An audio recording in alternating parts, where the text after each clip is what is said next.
नमस्कार दोस्तों, स्वागत है आपका अपने चैनल अतीत के झरोखे से। मैं दोस्तों आज है बुद्ध पूर्णिमा का पावन दिन और इस दिन मैं बुद्ध पूर्णिमा से जुड़ी एक कहानी आपके पास लेकर आया हूँ। दोस्तों ये घटना है ईसा से 528 साल पहले की, जब सिद्धार्थ भगवान बुद्ध बनने से पहले उनका नाम सिद्धार्थ था। तो युवराज सिद्धार्थ जब 35 साल के युवक थे, वे धर्म के स्वरूप का चिंतन करते रहते थे और उसके बाद वे धर्म का उपदेश करने के लिए अपने घर को छोड़कर निकल पड़े। अपनी पत्नी यशोधरा, अपने पुत्र राहुल और कपिलवस्तु जैसे राज्य का मोह छोड़कर सिद्धार्थ तपस्या के लिए चल पड़े। वह राजगृह पहुँचे, जहाँ उन्होंने भिक्षा मांगी। सिद्धार्थ घूमते घूमते आलार कालाम और उद्दक रामपुत्र के पास पहुँचे। उनसे उन्होंने योग साधना सीखी, समाधि लगाना सीखी, पर उससे उन्हें संतोष नहीं हुआ। फिर वह उरोवेला पहुँचे और वहाँ पर तरह तरह से तपस्या करने लगे। सिद्धार्थ ने पहले तो केवल तिल चावल खाकर तपस्या शुरू की, बाद में कोई भी आहार लेना बंद कर दिया। शरीर सूखकर एकदम कांटा हो गया। 6 साल बीत गए तपस्या करते हुए। सिद्धार्थ की तपस्या तब तक सफल नहीं हुई।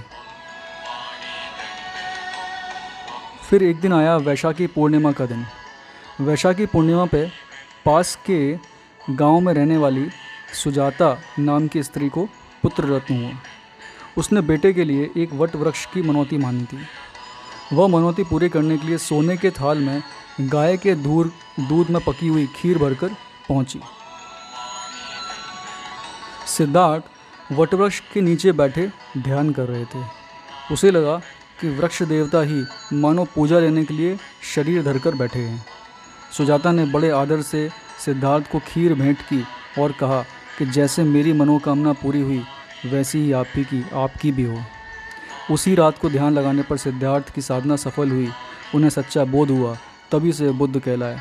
जिस वृक्ष के नीचे सिद्धार्थ को बोध प्राप्त हुआ उसका नाम है बोध वृक्ष। एक दिन कुछ स्त्रियां किसी नगर से लौटती हुई भगवान बुद्ध के पास से निकली, जहां वो तपस्या कर रहे थे। उनका एक गीत उनके कान में पड़ा।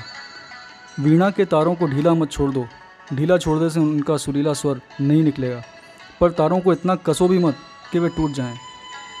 इससे भगवान बुद्ध को मध्यम मार्ग का पता पड़ा। बात उनको जच गई और भगवान बुद्ध ये समझ गए कि नियमित आहार विहार से ही योग सिद्ध होता है। अति किसी बात की अच्छी नहीं।